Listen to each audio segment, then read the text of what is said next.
इस वीडियो में हम आपको बताएंगे कि आप अपने मैक के ऑपरेटिंग सिस्टम को डेटा लॉस किए बगैर डाउनग्रेड कैसे कर सकते हैं।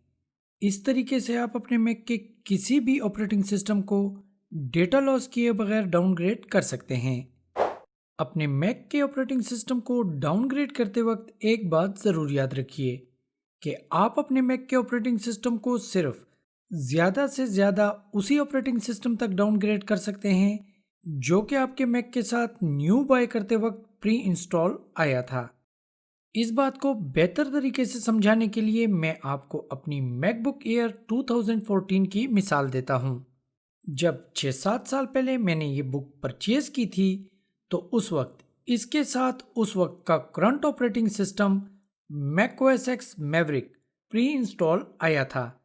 इन 6-7 सालों में मैंने इस बुक को कई मरतबा अपडेट किया और इस वक्त इसमें मैकओएस कैटलीना इंस्टॉल है। अब अगर मैं चाहूँ तो किसी भी वक्त अपनी मैकबुक एयर को इनमें से किसी भी ऑपरेटिंग सिस्टम तक डाउनग्रेड कर सकता हूँ। लेकिन अगर मैं अपनी मैकबुक एयर में मैकओएस एक्स मैवरिक से भी पहले के किसी ऑपरेटिंग सिस्टम को इंस्टॉल करना चाहूँ, for example macOS X Lion वगैरह को, तो मैं वो इसमें नहीं कर सकता, क्योंकि जैसा कि मैंने आपको बताया कि आप अपने मैक के ऑपरेटिंग सिस्टम को सिर्फ उसी ऑपरेटिंग सिस्टम तक डाउनग्रेड कर सकते हैं जो कि न्यू परचेज करने पे उसके साथ प्री इंस्टॉल आया था। तो यहाँ एक सिंपल सा फार्मूला याद रखें कि आप अपने किसी भी मैक को एक खास हद तक अपग्रेड और एक खास हद तक डाउनग्रेड कर सकते हैं। तो चलिए अब अपने मैक के ऑपरेटिंग सिस्टम को डाउनग्रेड करते हैं।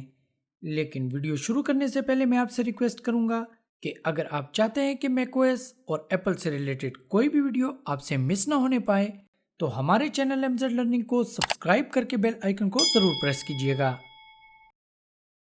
तो फ्रेंड्स, अपने मैक के ऑपरेटिंग सिस्टम को डाउनग्रेड या अपग्रेड करने से पहले ये चेक करना ज़रूरी है कि हमारा मैक उस ऑपरेटिंग सिस्टम को सपोर्ट भी करता है या नहीं।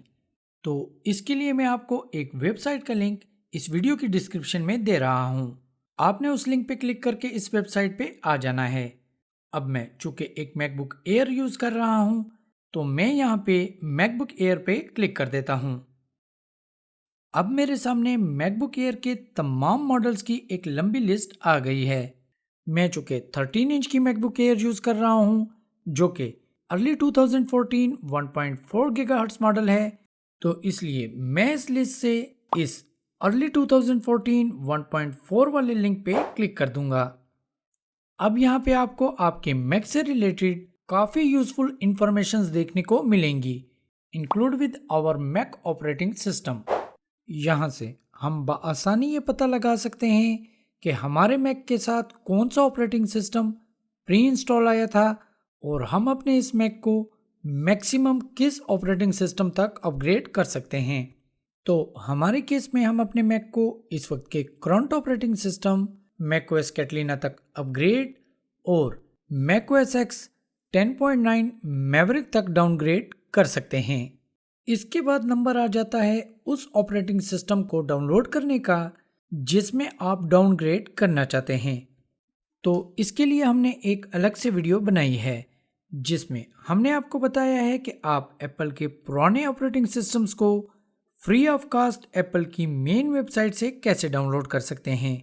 अगर आपने वो वीडियो नहीं देखी तो मैं उस वीडियो का लिंक भी इस वीडियो की डिस्क्रिप्शन में दे रहा हूँ। आप उसे देखकर अपना मतलूबा मैक ऑपरेटिंग सिस्टम डाउनलोड कर लें।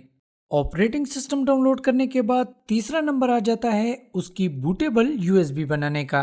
तो इसके लिए भी हमने एक अलग से वीडियो बनाई है जिसमें हमने आपको बताया है कि आप एप्पल के एक पुराने ऑपरेटिंग सिस्टम की बूटेबल यूएसबी अपने नए ऑपरेटिंग सिस्टम पे कैसे बना सकते हैं। मैं उस वीडियो का लिंक भी इस वीडियो की डिस्क्रिप्शन में दे दूंगा। बूटेबल यूएसबी बनाने के बाद आपने जो सबसे इम्पोर्टेंट काम करना है वो ये है कि आपने अपने तमाम इम्पोर्टेंट डेटा का बैकअप ले लेना है। अपने तमाम इम्पोर्टेंट डेटा को अपनी एक्सटर्नल ड्राइव में ट्रांसफ़र करने के बाद आपने अपनी बूटेबल यूएसबी को अपने मैक की यूएसबी पोर्ट में लगा देना है और अपने मैक को रीस्टार्ट करना है।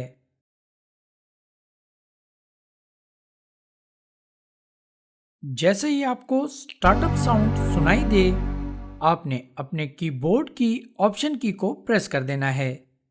अब आप एरो कीज की मदद से अपनी बूटेबल यूएसबी को सिलेक्ट करें और कीबोर्ड की इंटर या रिटर्न की को प्रेस कर दें। जब आपका मैक आपकी बूटेबल यूएसबी से बूट हो जाए तो आपने डिस्क यूटिलिटी को सिलेक्ट करके कंटिन्यू को प्रेस कर देना है। नॉर्मली जब हम क्लीन इंस्टॉलेशन करते हैं तो इस साइड बार से अपनी हार्ड ड्राइव या एसएसडी को सिलेक्ट करके इस इरेज बटन पे क्लिक कर देते हैं, लेकिन मैं चूंकि अपने मैक को काफ़ी पुराने ऑपरेटिंग सिस्टम में डाउनग्रेड कर रहा हूं, इसलिए मैं इरेज की बजाय अपनी हार्ड ड्राइव की इस सिंगल पार्टीशन को डिलीट करके दोबारा एक सिंगल पार्टीशन क्रिएट करने को प्रेफर करूंगा ताकि मेरी इंटायर हार्ड ड्राइव मुकम्मल तौर पे क्लीन हो जाए। पार्टीशन क्रिएट करने के बाद आप अपनी डिस्क यूटिलिटी की ऐप को क्लोज कर दें। अब आपने इंस्टॉल मैकओएस एक्स को सिलेक्ट करके कंटिन्यू बटन को प्रेस कर देना है। एक दफ़ा फिर कंटिन्यू बटन को प्रेस करें। यहाँ पे अपने मैक की टर्म्स एंड कंडीशन को एग्री करें और अपनी उस हार्ड ड्राइव या एसएसडी को सिलेक्ट कर लें जिसमें आप डाउनग्रेड ऑपरेटिंग सिस्टम इंस्टॉल करना चाहते हैं और इंस्टॉल बटन पे क्लिक कर दें। आपके मैक ऑपरेटिंग सिस्टम की इंस्टॉलेशन शुरू हो जाएगी।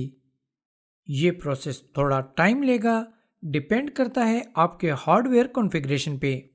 मे भी इस प्रोसेस के दौरान आपका मैक कई मरतबा रिस्टार्ट हो। बहरहाल आपका कीमती टाइम बचाने के लिए मैं इस प्रोसेस को थोड़ा फास्ट फॉरवर्ड कर देता हूँ। आफ्टर इंस्टॉलेशन आप वेलकम स्क्रीन पे आ जाएंगे। अब आपने अपने मैक को अपनी नीड के मुताबिक कॉन्फ़िगर कर लेना है। तो लीजिए, अब हमारी मैकबुक एयर मैकओएस कैटलीना से डाउनग्रेड होकर मैकओएस एक्स योज़माइट में आ चुकी है। इसी तरीके को फॉलो करके आप अपने मैक के ऑपरेटिंग सिस्टम को किसी दूसरे ऑपरेटिंग सिस्टम में डाउनग्रेड कर सकते हैं। अब अगर आप चाहें तो अपने डेटा को दोबारा अपनी एक्सटर्नल ड्राइव से अपने मैक में ट्रांसफ़र कर लीजिए। दोस्तों, इस वीडियो में हमने आपको मैक ऑपरेटिंग सिस्टम को डाउनग्रेड करना सिखाया है। अपनी अगली वीडियो में हम आपको बताएंगे कि आप अपने मैक को एप्पल रिकमेंडेड तरीके के मुताबिक अपग्रेड कैसे कर सकते हैं। तो दोस्तों, आपको ये आज की वीडियो कैसी लगी? अगर वीडियो अच्छी लगी हो तो please hit the like button and consider to subscribe my channel. और मैं आपसे मिलूंगा नेक्स्ट सैटरडे को एक नई वीडियो और नए टॉपिक के साथ।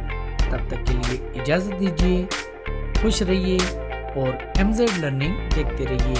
Thank you so much for watching. Have a nice day.